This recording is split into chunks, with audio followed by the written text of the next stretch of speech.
on the road and hungry for a win against an Eastern Conference rival. The Indiana Pacers are ready to go. We're at the Phillips Arena. The Atlanta Hawks plan to take advantage of home court.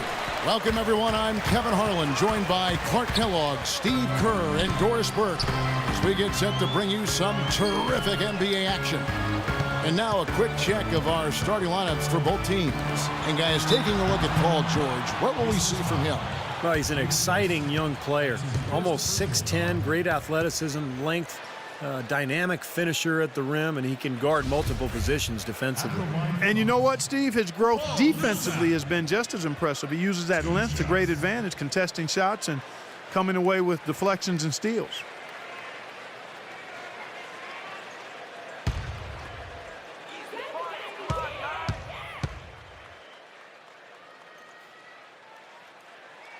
And he knocks down the first one. Well, I tell you what, Pacers did a lot of good things last year. Defended well, protected the rim and their home court.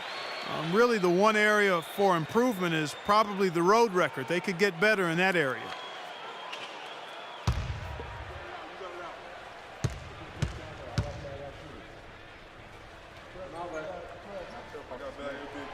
He hits one, then misses the second attempt from the free throw line. Well, Clark, as you said, the Pacers didn't play as well as they had hoped to on the road for a team that won the division. They were 19-21 away from Indianapolis, and Steve, not the kind of record they wanted to end with. No, but if you're around 500 then you can control your home court, you're going to have a good season. And that's exactly what Indiana did. They ended up with the third seed in the East, and all in all, a terrific year. Well, the shot was there for him, and he had to take it. I don't care if he didn't convert it. He's got to take that every time. Hill passes to George. Kicks to Granger. Left side, West. Shot clock at 5. Takes a 3. Rebound, Atlanta. Korver dishes to Williams.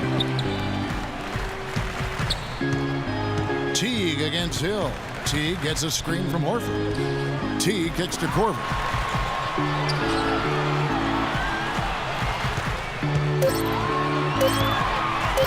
Tries it from 19. West with the block. And they get it back. And they'll turn it over. Could not get off a shot. 24-second violation.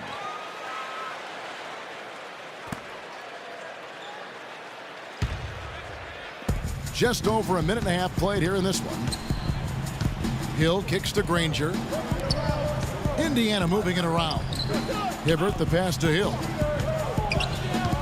Back to Hibbert, and stolen by Horford. Teague against Hibbert. Teague dishes to Williams. He feeds it to Millsap. Back to Williams. Out left to the wing. Millsap a screen on George.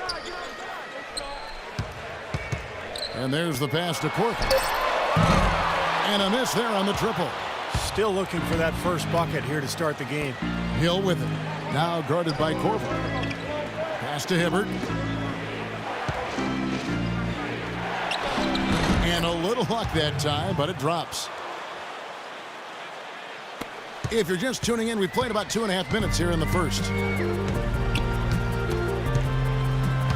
Teague against Hill. Teague can't hit. Still looking for that first two. 0-4 now. Hill kicks to George. West setting the pick for George.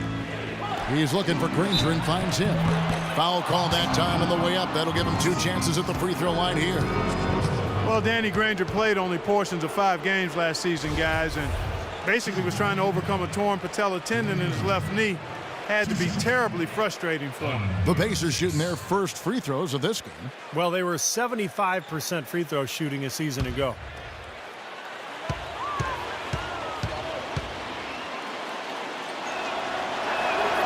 That's good from Granger. And a long road back for Danny Granger. Yeah, I know the frustration dealing with a lot of knee issues of my own in my career. It's difficult when you have to face that year after year. Hopefully Granger will be able to come back and maintain that, or regain, I should say, that all-star form that he once showed. He could be a huge addition to this Pacer team. Oh my God. A team right on the cusp, obviously. Yep. You know, when Danny Granger was out with injury last season, he saw that the Pacers team would become really Paul George's and Roy Hibbert's team as they became the new faces. While some would throw a fit about it, Granger said he was proud of them and happy to take a lesser role. He just wants to get back out there. And in this first quarter, about 3 minutes played. Outside Hill. And George with the stuff. Incredible timing on the alley-oop. He absolutely hammered it down. And that's the play we're going to remember when this game is all said and done. The Hawks trail by 3. And when Granger is healthy, Steve, he's certainly a great player. Well, you love his versatility, his ability to play both ends of the floor. A tough defender who can guard multiple positions. Offensively, he can put it on the floor, get to the rim, and he's got three-point range. But really an excellent all-around player. There's a chance he could have a big game if they don't D him up more tightly on the perimeter. Teague against Hill. Shot, no good. Good work defensively by Millsap. The Hawks have gone 2 of 6 from the field. And Williams, here we go. Gets to the rim for 2 with the D all over him. Williams has got 5 now. Boy, nice work inside. Tough to get that shot over a big defender like that. No, that takes skill and creativity, Steve, particularly on the release to make sure he doesn't get a hand on it. Feeds to Hill. Clock at 6. George against Williams. They get it again. West, that's good. If you battle for the offensive rebound and come up with it, you're guaranteed a high-quality shot on a follow just like he got there. And now Doris Burke has an update from the sidelines. Earlier I spoke with Frank Vogel. We talked about the keys to this game, and he singled out Paul Millsap as a player they've simply got to be mindful of. Coach told me he's always been an energy guy, someone you have to locate and box out every possession. But he's developed his offensive game to the point where he's more than just a hustle guy. He's also a scoring threat now, and a guy we can't leave open. They'll be watching him, Kevin. Always great to hear from you, Doris. He had a nice open look right there. Now, here is Hill. He hasn't yet put up any points in this one. This is to Hibbert. Good, and it's Hill picking up the assist. Wow, he was just wide open there. That's way too easy. Outside Teague. Millsap against West. Millsap passes to Williams. Here's Teague, and he banks in the layup. I'll tell you what, post play has been rock solid right off the bat. Well, that's the key to basketball. Get the ball inside into the paint, either with a pass or with penetration. Now, here is George. Hibbert with a screen on Williams. Kicks it out to Granger. Indiana moving the ball around. George. Again, Indiana. Williams with the ball. Knocks it loose. Stolen by George. Powered down with both hands. Boy, extremely opportunistic defense leading to those points there. That dunk, Clark, coming within seconds of the steal. Love the way they convert from defense to offense. But that's what happens when you get all 5 guys on a string defensively ready to react and make a play. Eldon Brands checked in for Paul Millsap.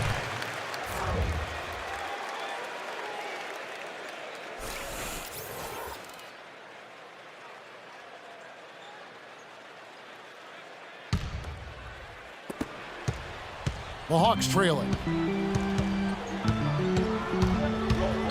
Right side, Williams.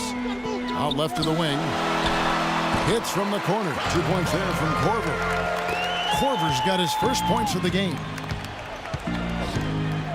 Hill dishes to Granger. Fires from the wing. Rebounded by Brand. Looked like he rushed that one, guys. The defense was out of position. He was wide open, just couldn't take advantage. And Williams, here we go. Korver kicks to Brand. West against Teague. That's a 2 from Korver in Atlanta again with the bucket. Well, Mike Budenholzer, the new coach of the Hawks, spent 19 years with the San Antonio Spurs, including 17 as an assistant. Boy, you couldn't ask for a better teaching ground than that. Everybody on the floor is hot. Incredible stuff here in the early stages. Tell you what, both teams playing downhill. Who's going to blink first? Now here's Teague.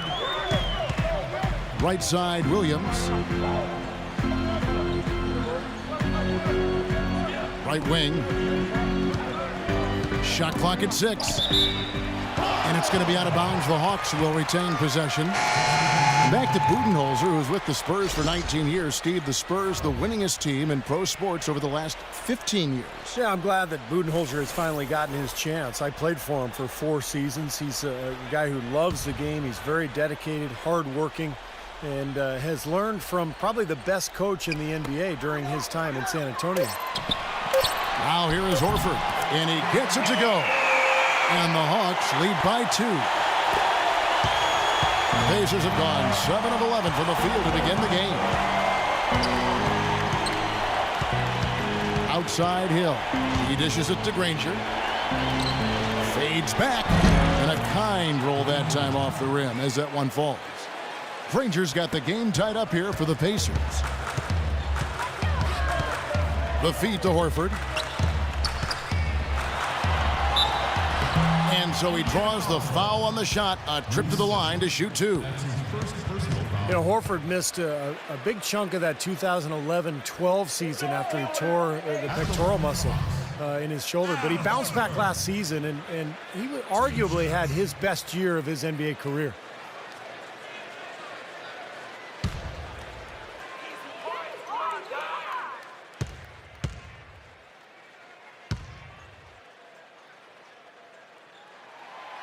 And he can't get the first one. And going back to Al Horford, a career high, Clark, last season in minutes played. Yeah, he averaged a double-double for the first time in his career, Kevin, so that injury didn't give the Hawks pause. They rode Horford more than ever, and he was up to the challenge. C.J. Watson, he's checked in for Indiana. He hits the second from the line. For the last decade or so, Atlanta has been pretty consistent. Always seems to find a way to get to the playoffs, and part of that is they've been pretty good against the Eastern Conference. Here is Watson. Back to Granger. 5 on the clock. Watson kicks to Stevenson. Ring shot on the way. Out of bounds. Atlanta will take possession.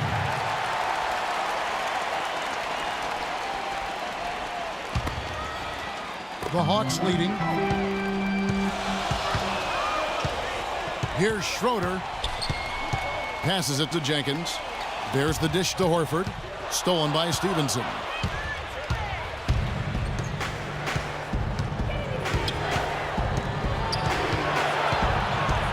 Pass to Granger. Laid in with a nice touch off the glass. Granger's got 6. And for Atlanta last season, 29 wins against the rest of the conference. Steve, not an amazing total, but ending up over 500 usually gets you a playoff spot in the Eastern Conference. And a lot of people worried that they would fall out of the picture last year after they traded away Joe Johnson. They're not a team that can contend for a title, particularly not now with the departure of Josh Smith. But, hey, they're relevant in the East, and they've got some good young talent.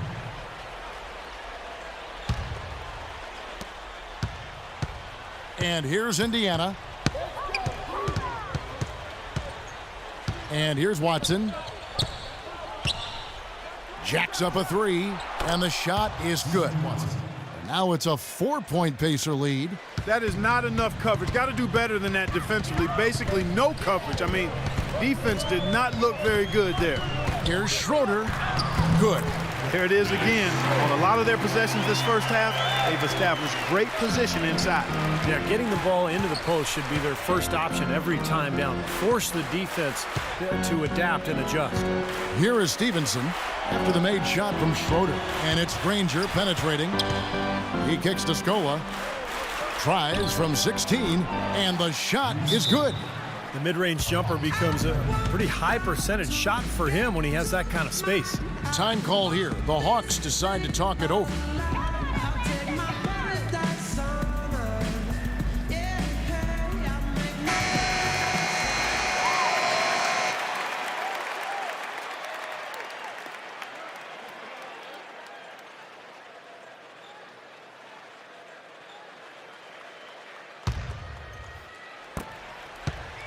The Hawks trail by 4. Here's Schroeder. Kicks it to Carroll. He feeds it to Horford. 5 to shoot. Here's Schroeder. Here's Brand. And good work on the boards. They pick up the second chance points. Well, we've seen that more than a few times. An easy bucket in the lane. Yeah, the interior defense simply has been lifeless. So the Pacers call timeout, their first of the game. Well, Elton Brand is a former #1 overall pick back in '99, guys. And despite that, was one of the most underrated star players from his days with the LA Clippers.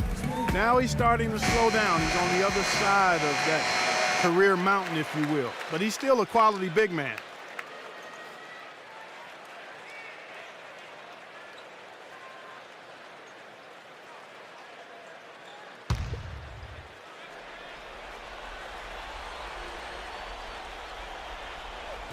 And so it's Indiana with it. Here's Scola, banked in off the glass.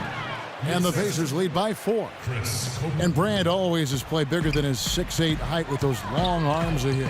Yeah, and an underrated defender, Kevin. Offensively, he's always been a very consistent mid-range jump shooter. He can score around the basket. But he guards the post pretty well. You see the defense get caught standing around that time, giving up an easy second chance bucket. Simply need more of an effort on the boards there, Steve. Now, here's Stevenson. Quiet so far offensively, searching for his first points of the game. Boy, he's so good at recognizing where the openings are and getting the ball to the rim. Here's Schroeder, trailing by 4. Here's Jenkins. They get it back. Horford. So the whistle blows on the shot and 2 free throws for the contact right there. Well, you got to love a low-post player who can pass the ball as well as he can. That's my favorite part of his game. Yeah, mine too, Steve. I love that aspect of his game. He's the opposite of a black hole down low. I mean, if he gets it and you're open, he'll find you.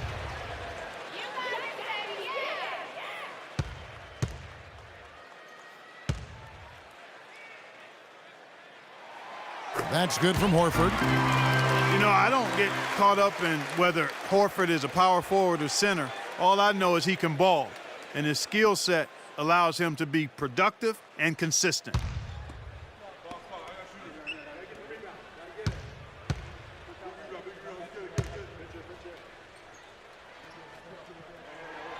So Horford gets 2. And Horford, a great combination of skill, Steve, and toughness. Yeah, but he's one of my favorite players in the league. Just such a high skill level, but tough. He rebounds, he defends well. He can guard either the power forward or center position. And a winner. Remember, he won 2 NCAA championships at Florida. A nice shot by Granger.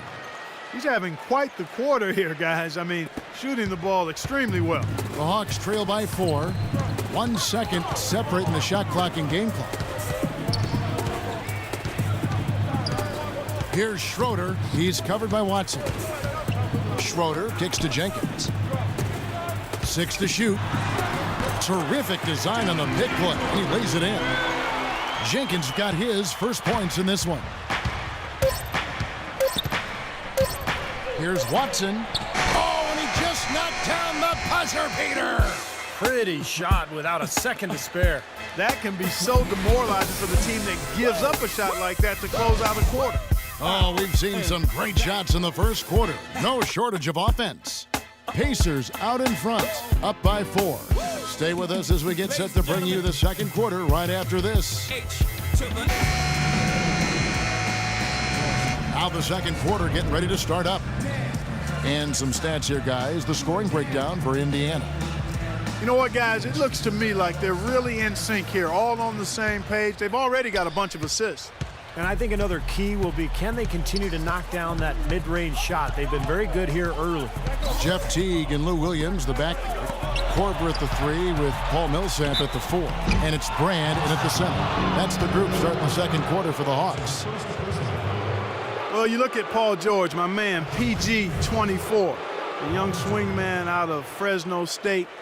Boy, he had a terrific year last season, was the most improved player last season, and a first-time NBA All-Star. You consider how young he is. just turned 23, and he's got the potential to make plenty more All-Star games. And I think he could ultimately be a Defensive Player of the Year at some time in his career. And for Paul George, the 10th pick back in 2010, what a terrific find for the Pacers. Well, he was already a good player, but I think the injury to Danny Granger last season created the opportunity for George to really emerge as an all-star. And that's exactly what he did. Dangerous inside and out, excellent defensive player, has a chance to be really special. He hits both from the stripe. It was certainly a slow start to the season for the Pacers. Their veteran and leading scorer, Danny Granger, was on the shelf with a knee injury, but somehow this team found its identity around defense and the emergence of some younger players that may serve them well going forward. You get Danny Granger back with the young, emerging talent, this team should contend for a while. The Hawks shooting their 7th and 8th free throw attempts for the game right here.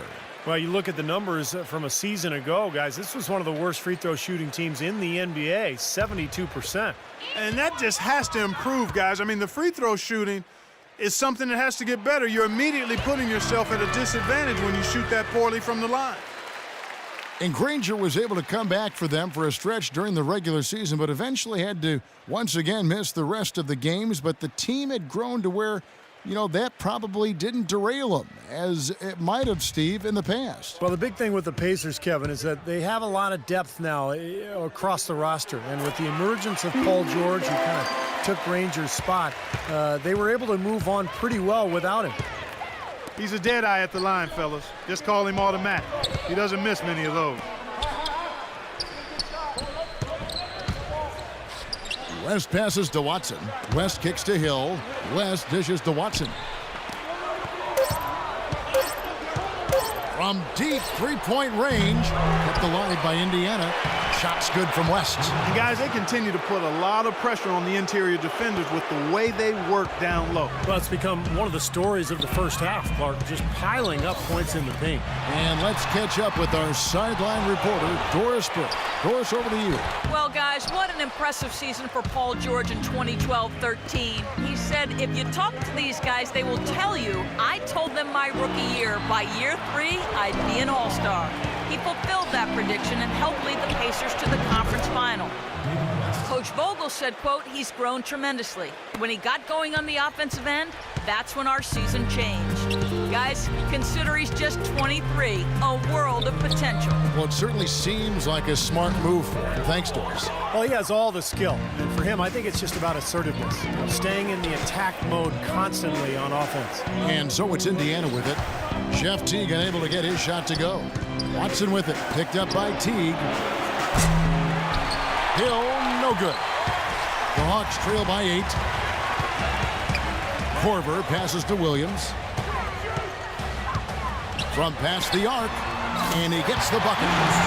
Williams has got 10 points. You know, defensively, you cannot forget about him.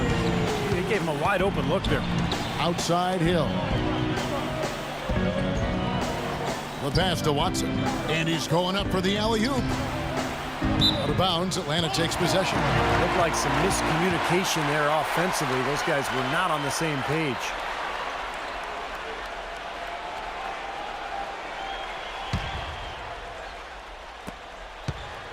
Hawks have gotten only one of their first 4 shots in the second quarter to drop. Williams gets a screen from Millsap. And Williams, here we go. Back to Teague. 6 on the shot clock. Knocks it loose. Grant kicks to Korver. Misses the 3. Boy, but he was close, Kevin, to making the defense pay for lackadaisical coverage there. Yeah, he had a really good look. I mean, he'll knock that down more often than not. Watson with it. Teague covering. Watson dishes to Hill. Pass to George. And so he earns a trip to the line. Officials saw the contact, and he'll shoot 2. Well, it's not often you find a player like Paul George who, as tall as he is, can play 2 guard. But when you do, you're going to see some really big numbers in rebounding from him. And that's what George does. He wants to average double-digit rebounds.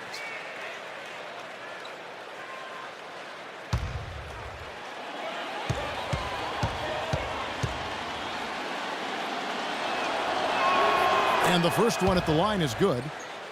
And Clark, you mentioned the height of Paul George. 6'8" when he was drafted. He actually grew to 6'10" in his rookie season, Steve. So he's a young guy that's continuing to grow both on the floor and physically. Yeah, he may be 7'2" by his fourth year. Yeah. I'll tell you, though, he gives you power forward size and rebounding with guard skills. And it's easy to see why the Pacers are so excited about him. Does he remind you of anybody in A particular? little bit like Scottie Pippen, early in his career. Maybe not quite as strong as Scottie, but a similar skill set. Interesting. Williams with the ball, now guarded by Watson. Now here's Williams, not a lot of room, and he gets it to go. Williams has got 7 points here in this quarter. That finish brings me back to the old days, the silky smooth finger roll. Watson, the pass to George, feeds to West. And George kicks to Watson.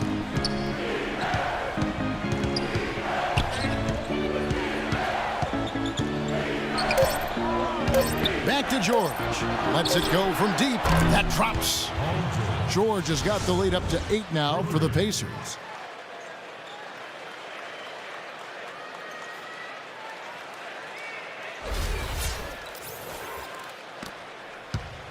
For Atlanta, they've gone 2 of 6 from the field in the second quarter so far.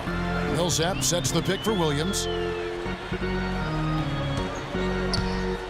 Outside Millsap. And it's Brand that time, and the assist by Paul Millsap. 6 points for Brand.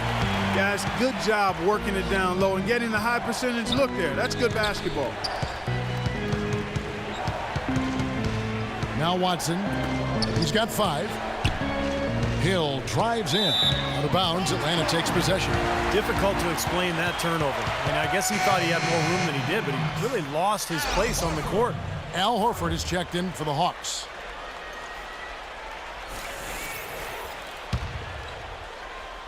And so it's Atlanta with it. They trail by 6. Millsap sets the pick for Williams. To the wing on the left. Teague kicks to Millsap. The Hawks working the ball around. Shot clock at 6. Williams dishes to Teague. Launches it.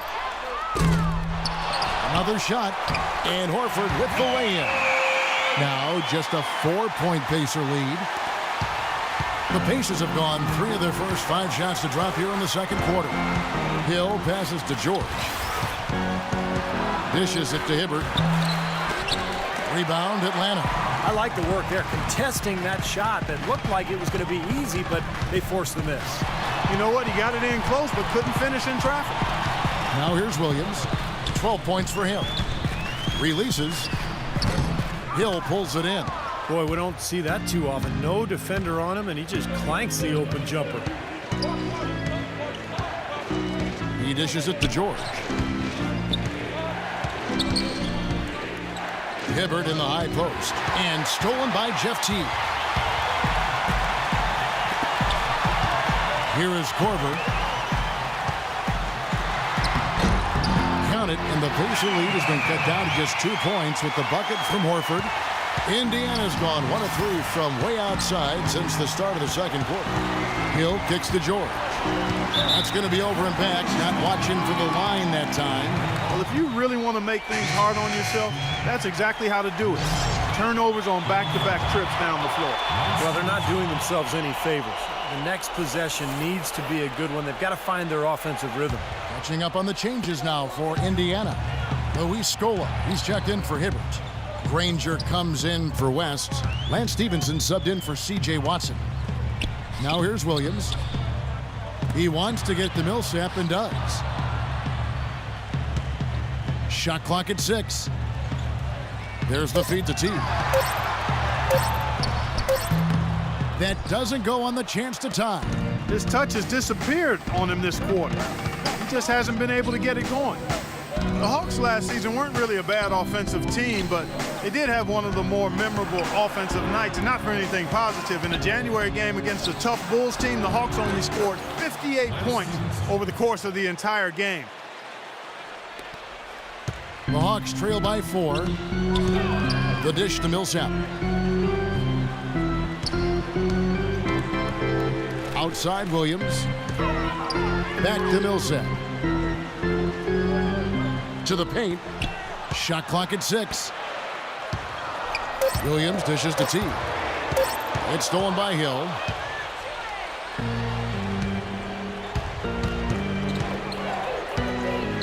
Passes it to Stevenson. Scola, a screen on Williams. Stevenson with it. Williams picks him up. Hill, no good. As you said, the Hawks had one of the worst offensive nights, Clark, in the NBA, but overall, we're a solid offensive team right around the middle of the league. Steve just goes to show what can happen when a team goes cold. Yeah, when you don't have that one guy, you can always lean on the score. There are going to be some nights where everything just misses, and I think that was the case that game against Chicago. It was kind of bizarre, but hey, over the course of 82 games, it's going to happen. Time called here. Indiana decides to talk it over. And I think he believes that if he takes some time here to kind of talk things over, it'll be well served for this club. And, you know, maybe this gives him an opportunity to toy around with some of their game plan while he has their attention during this break in the action. Indiana leading, and let's get this update now from Doris Burke, who's across the way on the sideline. Kevin, I was able to hear the advice Frank Vogel gave to his team during that last break. The ball has to be fed into the low post much more than it has been to this point. That was his message. He said, they're giving us room down low. Let's take advantage of it. He went on to talk about playing a strong defensive game in the paint and denying any easy opportunities inside. Well, Coach not wasting any time in tweaking the game plan. We'll see if it makes a difference as we approach halftime, Kevin.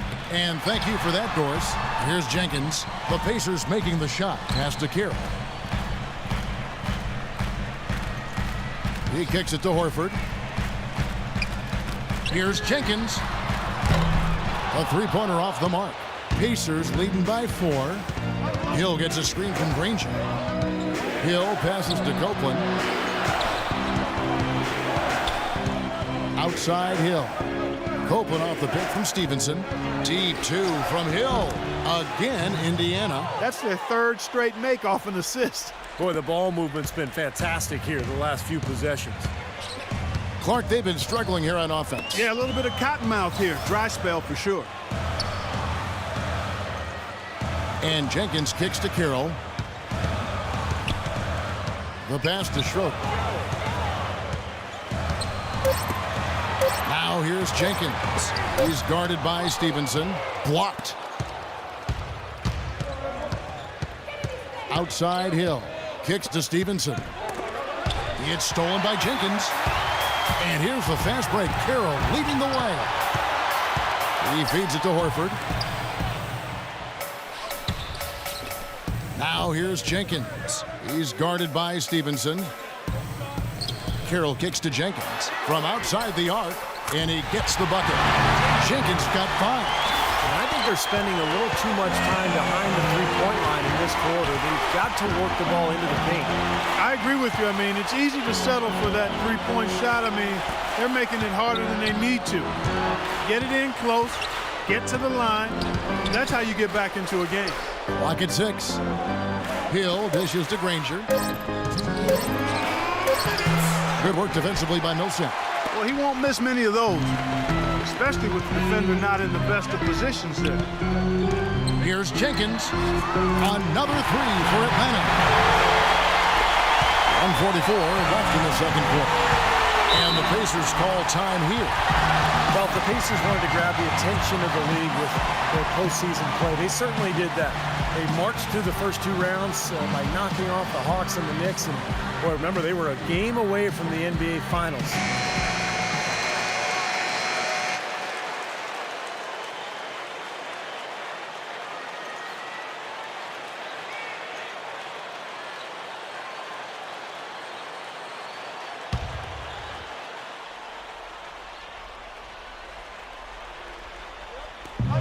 .141 left here in the second. Outside Hill. Granger outside. Down low. Here's Stevenson. And the dunk to finish it off. A beauty.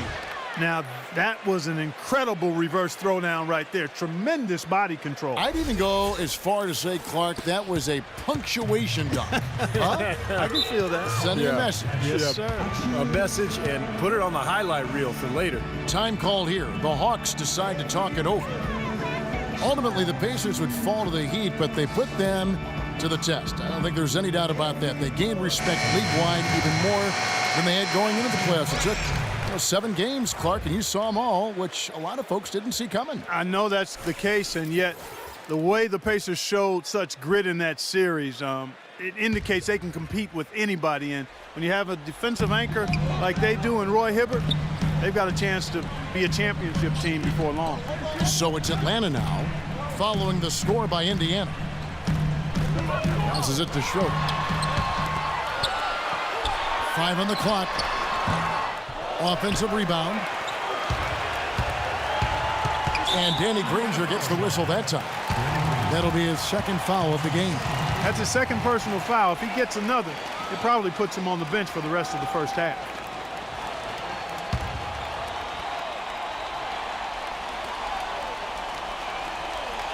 Here's Schroeder. Pass to Jenkins. Here's the 3. Another 3 for Atlanta. That's 2 bombs in a row from long range. Shoddy defense there. Far too slow to react on the closeouts. Hill with it. Now guarded by Schroeder. Feeds it to Granger. Dishes it to Stevenson. Some nice passing here by Indiana. Hill kicks to Stevenson. 6 on the shot clock. Granger with the ball. He's picked up by Jenkins, and he gets the bucket. He shot the ball exceptionally well as they've built this lead for themselves here. 8-second difference between the shot clock and the game clock. Out left to the wing, outside Carroll, and he gets it to go. Carroll's got the lead up to 2 now for the Hawks. These defenders are putting up very little resistance to the three-point shot. And it's killing them. That's 4 of the last 5 baskets they've allowed have been three-pointers. Hill kicks to Scola. He dishes it to Copeland. Here's Hill. And it would have counted had it fallen, but it's offline. And a tight game here as we end the first half. It's Atlanta as they end the third quarter on a 12-4 run. And now let's catch up with Doris Burke, who's standing by on the sideline. Doris? Gentlemen, I'm here with Roy Hibbert. And Roy, what do you think the team needs to do coming up in the second half? I think we need to take care of the ball on the offensive end, get back. Now, presented by Sprint. I hope you're... The Sprint Halftime Report, presented by Sprint. And as we return, a twilight view of the skyscrapers over Midtown Atlanta. What a performance. Just look at the game for George. He has 15 points, and he's managed to get 4 of his points by way of the free throw line. And that may not be the first thing people notice about his performance, but those are important points nonetheless. On the court right now for the Pacers.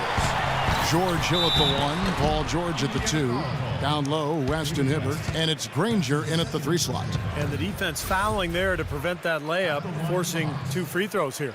Nice job that time of attacking the paint and drawing the contact. They'll take that.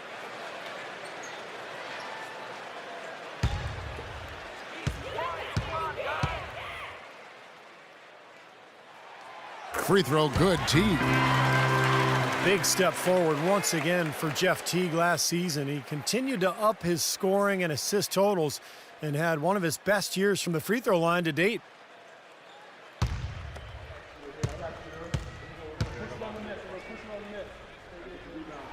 And good on the second, so he makes them both.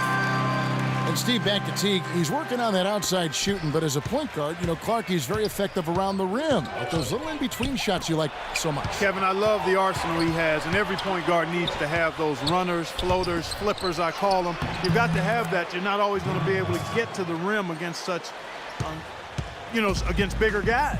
And Steve also mentioned his good free throw percentage. So the more he can get himself to the line, the better for him and his team. You got to love the big bucket in the paint in this sort of grinded-out physical game.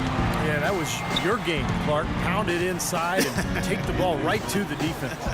That's what I tried to do, man. I knew my limitations. Now here is Hill.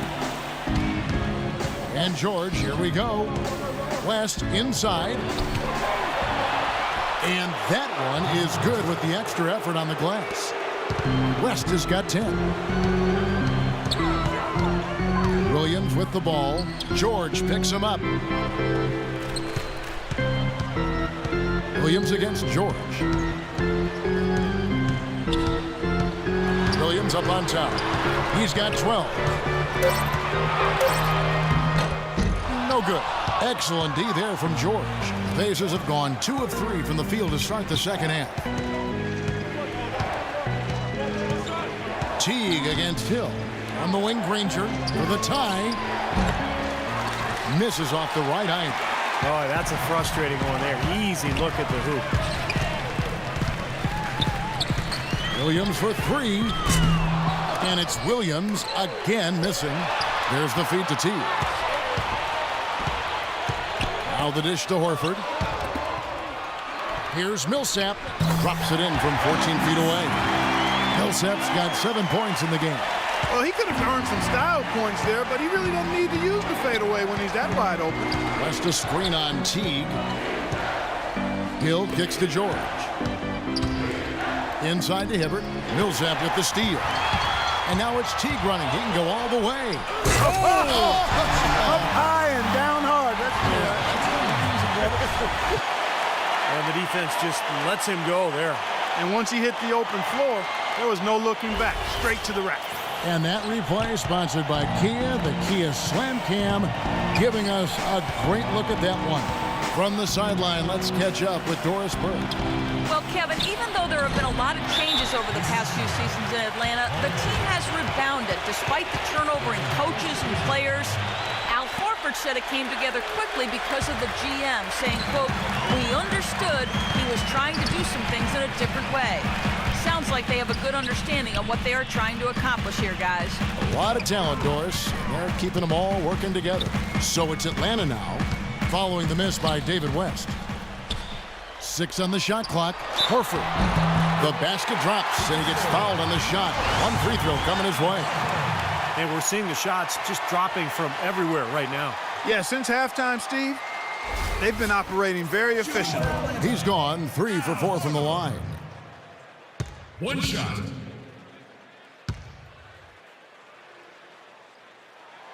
That's good from Horford. Al Horford playing very well. 16 points, and he's been a good on-the-ball defender, too. He's got a pair of steals. Yeah, he's made some heads-up plays, Clark. He's done a really nice job defensively. Now here's Granger. 10 points for him. And he gets it to go. You gotta love the low-post offense. That was beautiful.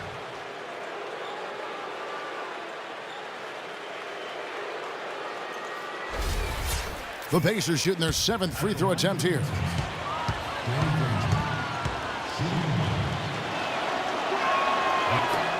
You know, despite a bit of an apathetic fan base, the Hawks always seem to be pretty good at home. Won 25 of 41 last year and had a 44-38 overall record. Now here's Teague. 6 points for him. Pass to Williams. And so it looks like the Hawks will retain possession here.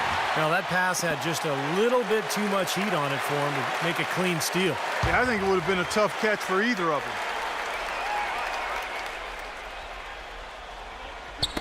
Poked away. It's stolen by Hill. And the foul called on Paul Millsap. That'll be his 2nd foul of the game.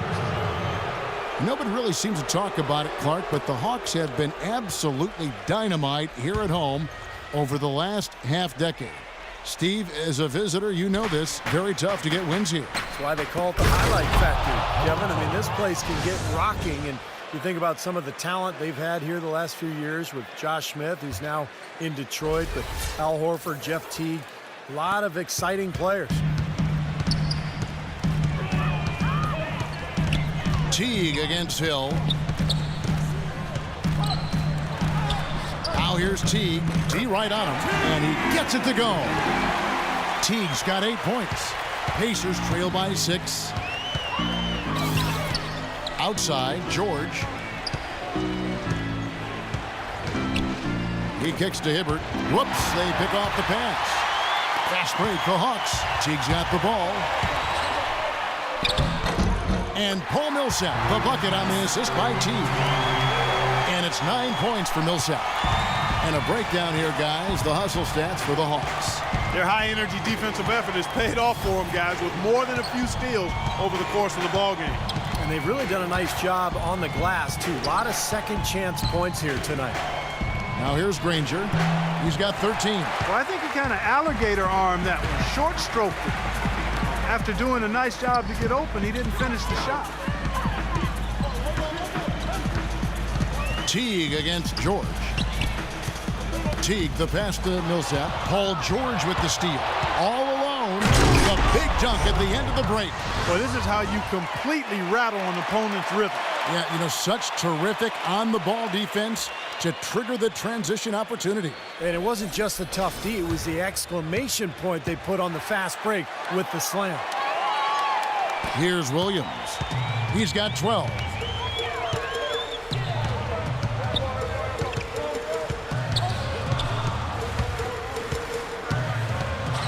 A floater. That's good. Williams has got 14 points. You know, they really aren't putting up any resistance on the low block. That's the 5th consecutive basket inside. And, Steve, these looks they're allowing are almost automatic. Now, here is Hill. West, right side. No good. And Atlanta will go the other way with it. Here's Williams. Cashes in for a double-digit lead. And it's a 10-point Hawks lead. And another gap in the defense found right there. This is one of the worst defensive performances I have ever seen. Timeout called the Pacers. And as we get a break here, important for the teams to go over their own strategy. And for the players, this is where you have a chance to get rehydrated with Gatorade. Put out your best effort as the game wears on, guys. You know, it's amazing when you're playing during a season, if you go through a stretch where you don't hydrate, it can have a major physical toll on you. Your body wears down quicker, you don't recover as fast, and that can really take its toll over the course of an 82-game season. Luis Scola, he's checked in for Roy Hibbert. On defense, Atlanta. George with the ball. Williams picks him up. Watson dishes to Scola. It's George on the wing. Just 5 on the clock. Fires from 18. Misses off the left iron. Well, I think he had all the space he needed. He just couldn't find the bottom of the net. And now Doris Burke has an update from the sidelines. Hi, guys. I had a chance to find out what Mike Budenholzer was discussing with his guys. He said they're not working hard enough to get open looks. With too many shots coming against tight defense, they're going to start running more set plays. Perhaps the rest of the second half will look different after those adjustments, Kevin. Great. Thanks for the report, Doris. Now Watson, after the missed 3 from Corbin. It will go down, and the Hawks' lead is cut down now to just 8 on the basket from Hill. Atlanta's gotten the three-point bug tonight. They've taken 15 shots outside the arc. They're 6 of 15. From 7, and all around the rim that time before dropping in. 8 points for Brand. These defenders are not putting up much of a fight on the interior. It's been embarrassing. That's 10 consecutive points allowed in the lane. And that's not the kind of streak you want to have if you're playing defense. Here's Teague. After Danny Granger's bucket, Teague kicks to Williams. Here's Millsap, blocked. George passes to Watson. Deep 2 from Hill. Granger kicks to Hill. Watson for 3. Rebound by Williams. Boy, that's a surprising miss right there. He usually feasts on those wide open opportunities. Hill pulls it in. Hill's got 6 rebounds now in the game. You know, last season, George Hill, really for the first time, was handed the keys to the team as the starting point guard for the Pacers and played the most minutes of his career and responded with his best season yet. And Indiana making a change here.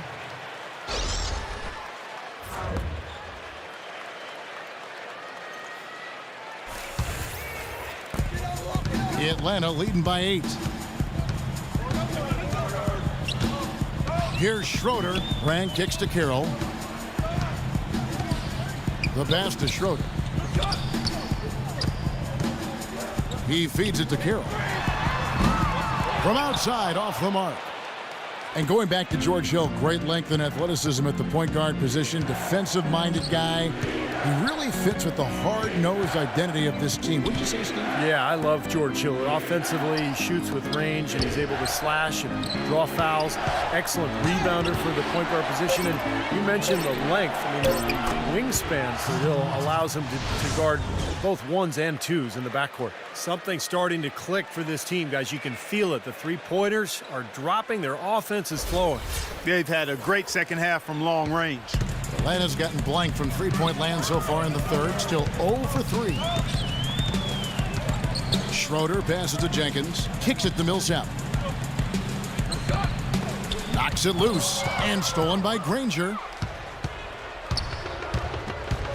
Watson dishes to Stevenson. And that one's good. Stevenson's got 10 points. Well, and the bounce pass was the key to the play. The Hawks leading by 3. Schroeder kicks to Carroll, passes it to Millsap. That's tipped. Shot to stop the drought. And there's the lay-in, 2 points right there from Carroll. He has 5. He got a little room at the rim and laid it in. Great play. Watson with it. He's got 8. Dishes to Stevenson. On the wing, Granger. Off target from three-point range. And for the Hawks, they're shooting it very well tonight, around 57%. Here's Schroeder. It's hauled in by Watson. Pacers trail by 5. And Stevenson kicks to Copeland. Feeds it to Watson.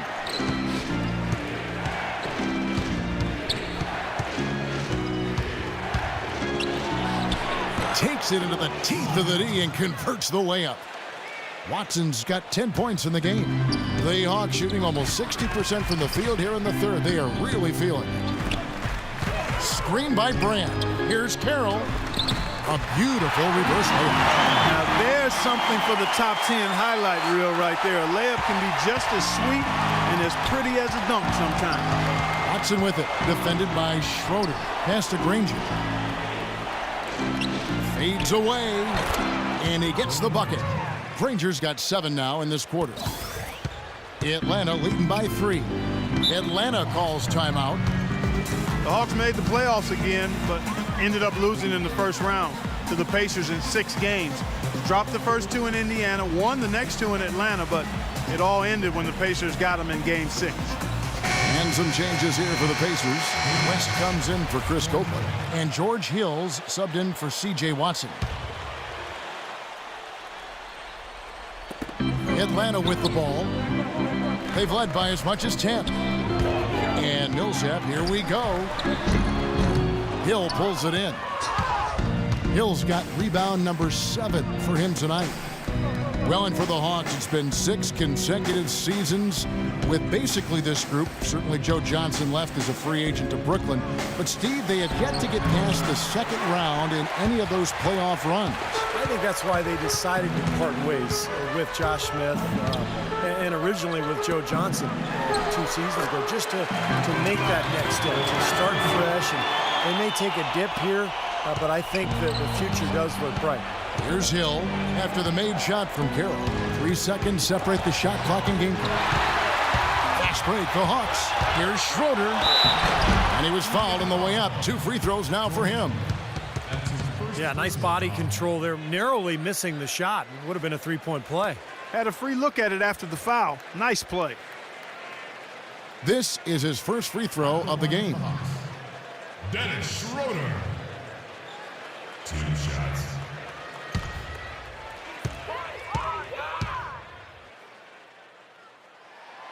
That one is off. And the Hawks making a change here.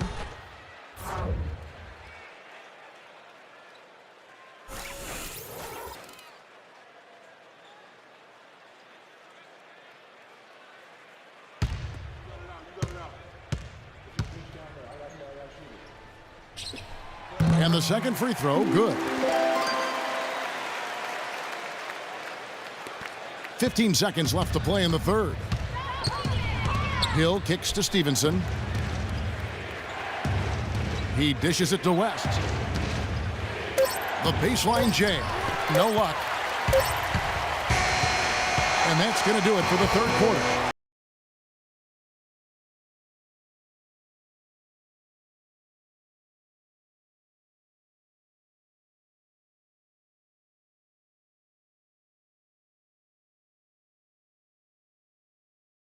Three so far in this one. In a moment now to check out our State Farm assist to the game, and what a pass it was by a talented point guard. Well, this is what he does. This is the kind of plays he's known for, Kevin.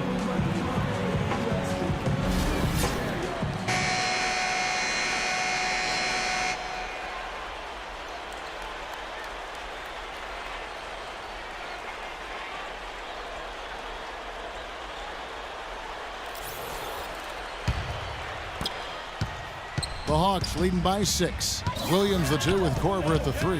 Horford is out there with Elton Brand, and it's Teague in at the point guard. So that's the Hawks 5. Horford, good. That jump shot has been a dimension of this game where they've had a clear advantage. Yeah, they've been pulling up and watching them go down. Teague against Hill. The feed to George. Launches a 3. Good, and it's Hill picking up the assist. Hill's got his 8th assist in the game. Well, lazy defense, and that's why the score is what it is right now. Williams with the ball. West picks him up. Now here's Williams. The dish now to T. Back to Williams. Launches it. It's hauled in by George. George has got 4 rebounds in this game. He had a couple in the first, but so far he's been unable to get uncorked here. Hill passes to West. Good work defensively by Horford. The Hawks leading by 5. Horford sets a screen for T. Here's Korver, and the shot is good. You know, tired legs can affect you at the defensive end, and I think that's what's happening right here. I agree, because as much offense as we saw early, we're seeing even more of it here late. Now here is Hill. George double team. And David West, the bucket on the assist by George. 12 points for David West. I'll tell you what, he's enjoyed a very good day shooting the ball so far. He can bring them right back into this. It's Williams with the drive. Can't hit. West with some nice D. Some rugged defense there against one of the stronger finishers in the game. Yeah, the defender draped all over him. Pretty plain and simple. Got him good there. Shooting. Paul George. 2 shots. Under 6.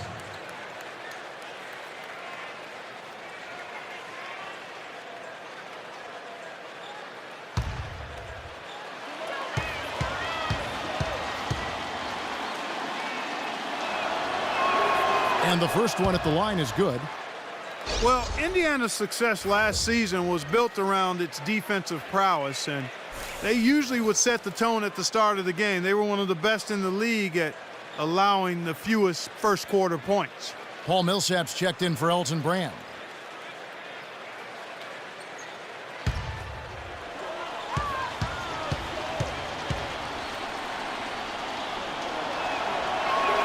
And George drops them both. Going back to the Pacers once more, you knew they wanted to emphasize defense each game, and Steve, they would always come out and get right in the offensive player's face to start the game. And they allow the fewest first quarter points of any team in the league last year, Kevin. That's a great way to kind of set the tempo, set the tone in a ball game, and the Pacers were able to establish that defense right away. 2 shots. He's off on the first.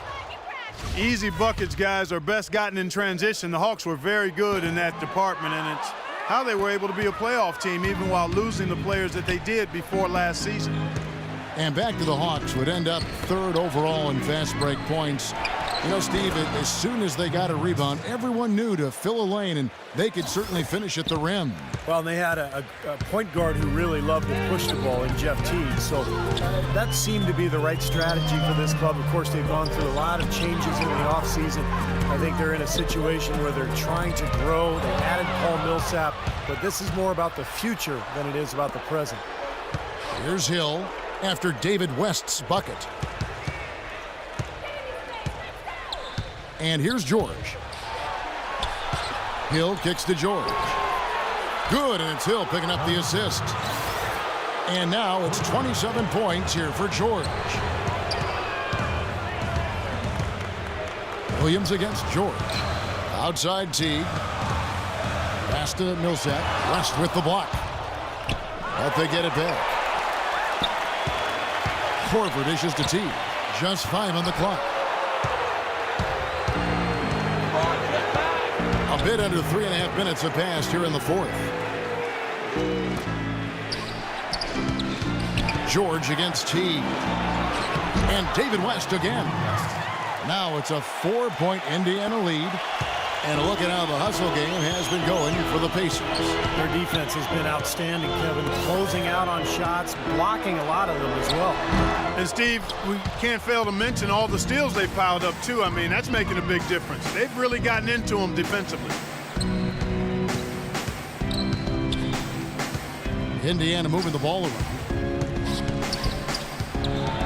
Stevenson passes to Hibbert. Can't cash in from close range. Hey, the defense was right there, just waiting, doing a nice job of anticipating that play. Steve, every team needs tough interior defense to be successful. Now here's Teague. He kicks it to Horford. Fade away, and it's in off the backboard. Horford's got 9 points now in just the second half. I mean, that's just too weak on the coverage. Heading down the stretch, that sort of defensive lapse can cost you the game. Hill drives in. Outside, George. No good with the triple. Almost surprised that he had that much room to work with. Wide open look. Korver, no luck. Indiana's gone 2 of 3 in the fourth quarter from long range. Good shooting so far. West kicks to George. He feeds it to Hibbert. And a foul called on the shot. Got him on the way up that time, so he'll shoot 2 right here. When Hibbert came into the league, guys, everybody assumed he'd be a project, and that's been accurate. But projects can pay off, and to have a player with his size and work ethic and skill is a huge payday for the Pacers.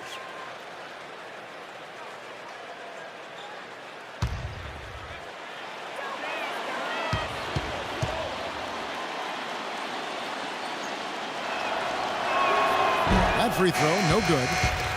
And going back to Hibbert and Clark, you mentioned this, looked at as a project when he came in, taken with the 17th pick, Steve, back in 08 in a draft that you were involved with Phoenix. Well, we took Robin Lopez at 14 because he just had much better mobility athletically. We were shocked that Hibbert could eventually develop the kind of speed and lateral quickness that he's done. So pretty impressive that he's put all this work in and defied his critics.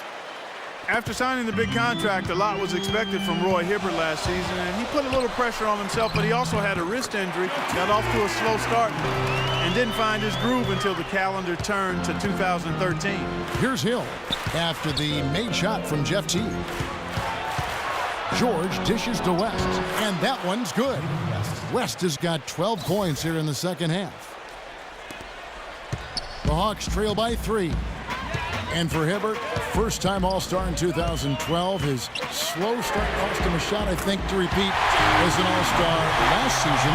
That was after he signed a big contract, too, with the Pacers. Yeah, but he sure recovered well because in the second half of the season in the playoffs, he was one of the best players in the NBA. In fact, gave Miami all kinds of troubles in the East Conference Finals. They're getting on a roll inside. Their last 3 field goals have come from inside the paint area. The defense has to make an adjustment. They've got to string together some stops, or at the very least, try to force this team into some bad shots. Boy, you don't expect to get opportunities that easy coming down the stretch of a tight game. The drive by Hill. They grab their own miss over Millsap. Hibbert gets the bucket. That's what they're hanging their hat on today, fellas. hard-nosed, smash-mouth play down on the low block. To me, that's the key to any game. Who can win the battle in the paint? And right now, they've got it going. Here's Williams. Roy Hibbert picking up that last basket. Now George. Now the pass to Hill. West down low. Millsap on him. Shots good from West. A very impressive fourth quarter from him so far. He's knocked down 5 of 7 from the floor. The Hawks trail by 4. Williams gets a screen from Millsap. Williams passes to Millsap. And foul called as he misses. He'll go to the line and shoot 2. That one on George. Well, Lewis Williams has 2 things working for him on the offensive end. First, he is lightning fast, and secondly, he shoots the ball so well that he's able to use a great pump fake. And he really keeps defenders guessing. Well, and back to Williams, more turnover-prone last season than we're used to seeing. Yeah, that's normally a strength of his, Kevin. High-volume offense without turning it over. Of course, he changed teams, so perhaps adjusting to the new system made him a little more mistake-prone. He misses the free throw. We've seen Williams playing a good game here. He has 18 points, and he's got 2 baskets from out in three-point land. I'm sure they'd like to get him a few more of those, so look for them to run some screens for him, try to pop him open.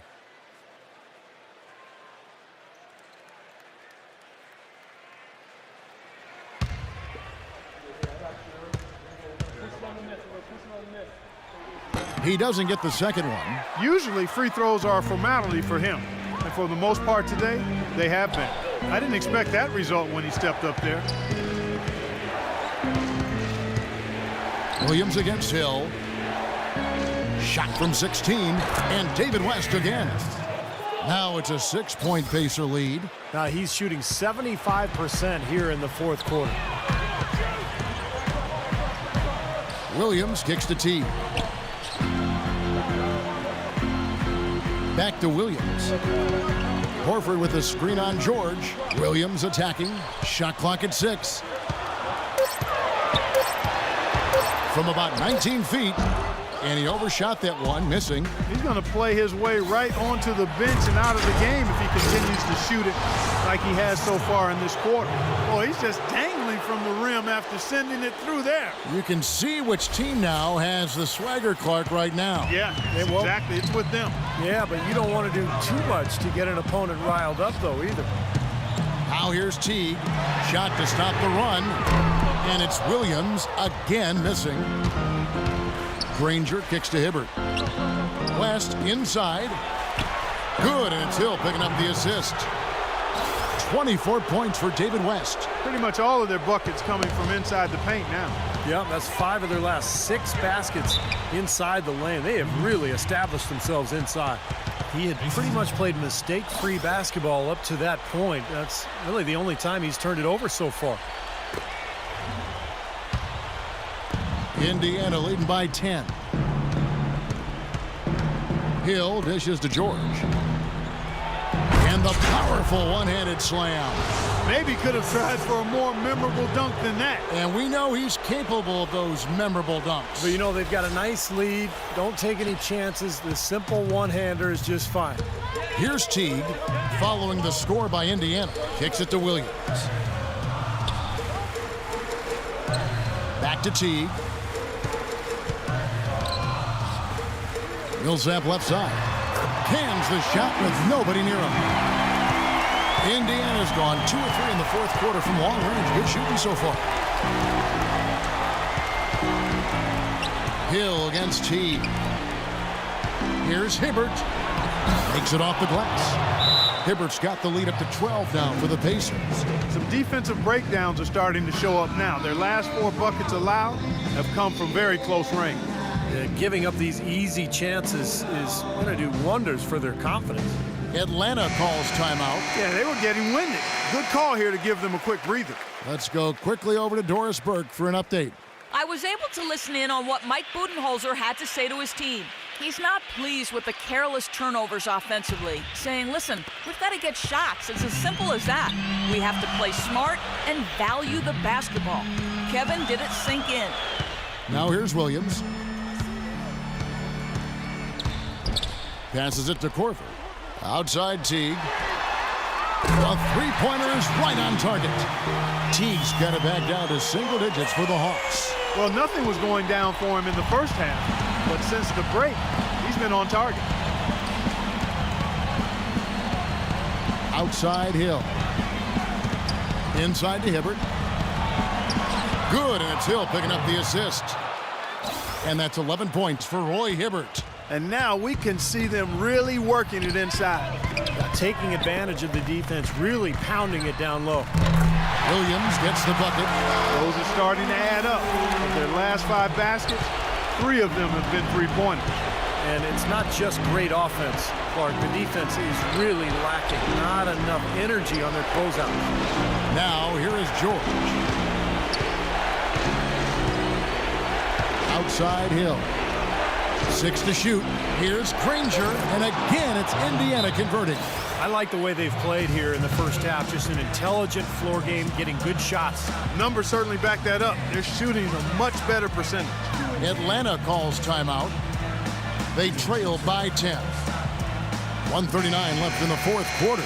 Let's catch up with Doris from the sideline. Kevin, I was able to hear the advice Frank Vogel gave to his team during that last break. He told George that he wants their offense to run directly through him.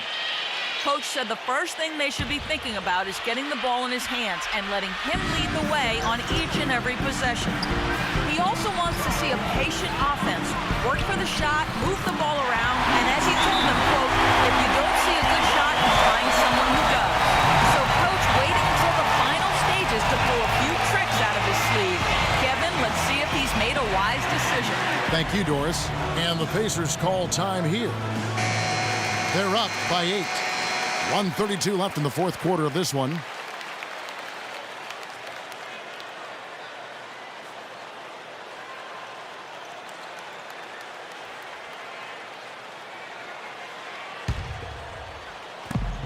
.132 left in the game. Now here's Granger, guarded by Korver. A nice shot by Granger. The Hawks trail by 10. Outside Williams, and a foul on the shot. He'll go to the stripe for 2.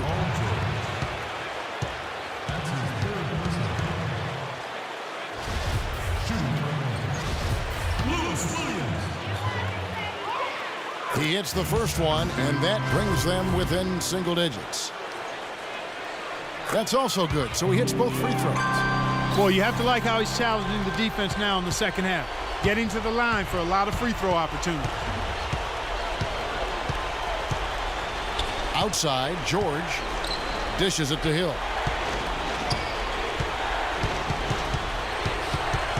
.102 left in the fourth quarter. 6 to shoot. Lets it go from deep, and that one's good. And the Pacers lead by 11. And at this point, just sort of running through the paces, going through the motions as it appears.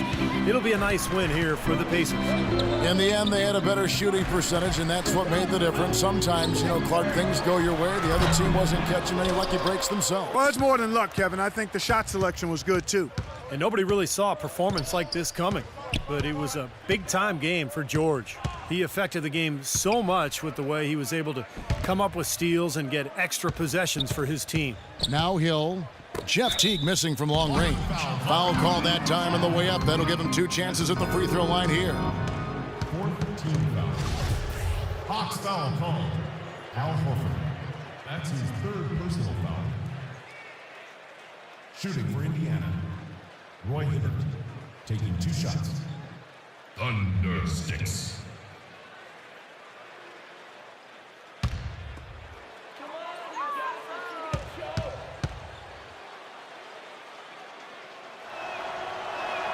The first free throw is good. So Indiana ends up with a new group on the floor.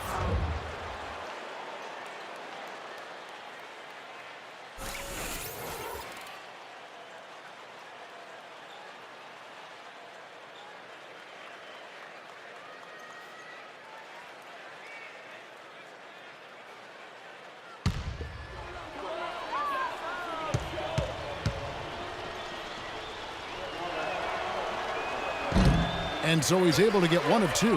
Well, he got the important one to go. Their lead should be safe now. Jenkins off the pick from Brand. Shot's good by Jenkins. Well, the pick worked really well there. Nice job taking it right to the 10 for the layup. Indiana's gone 3 of 4 from downtown here in the fourth. And Indiana can just let the clock run down here. Here is Watson, covered by Schroeder. Stevenson with it. So no problem for Indiana as they get the win. You know, Clark, every team has a bad night, and these guys might want to watch the tape of this game the next time they have a bad night to remind themselves how dominant they can be. Well, this is one of those dream-like games for a coach. And now down to Doris Burke, who is courtside, standing by with our Jordan Player of the Game. Doris? Guys, Paul George standing by with me here. And Paul, first, congratulations on the win. What's the attitude you have as a team right now? Continue to, play together. And we can just stick to that, keep working, staying confident, keep defending, and knocking shots down. We'll be all right. Paul, thank you so much. Guys, over to you. Thank you, Doris, for that. And now for Clark Kellogg, Steve Kerr, and Doris Burke. This is Kevin Harlan saying see you next time as we present our Jordan Player of the Game, Paul George.